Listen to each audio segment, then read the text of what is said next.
name is Bill Tischer. So I'm a pilot. I've been a member since 2012 and presently just working on some proficiency flights. That's what we've been doing today on the BT-13.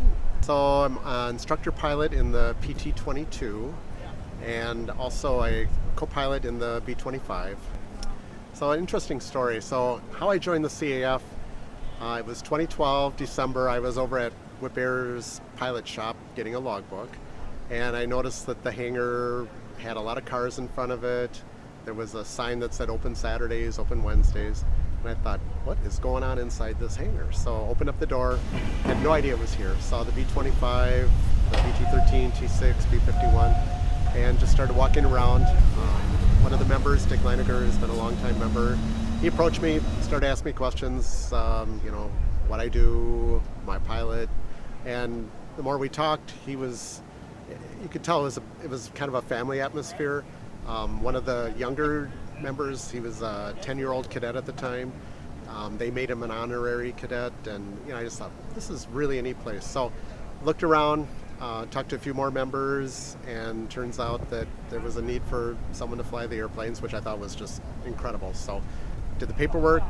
Jim Loria actually got me checked in, and met with ops operations officers, and within that spring, amazingly enough, I was in the right seat getting checked out horribly in a B-25 doing taxi.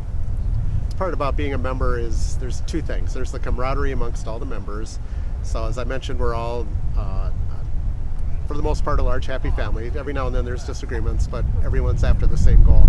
And the second thing is the actual people that we are here to serve. So it's the families of World War II veterans that may still be with us or have passed on, and it gives us a sense of pride so that we can show, for example, grandsons what their grandfathers were flying in World War II for trainers.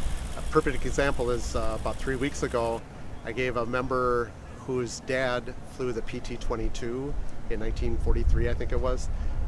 That's what he trained in. So I gave his son, who was probably in his 50s or early 60s, a ride in the same plane that his dad flew when he was 19, 20 years old. And that gentleman eventually was a B-24 Liberator pilot. So that's the great part about being a member, is sharing the stories, demonstrating what their relatives went through back in World War II.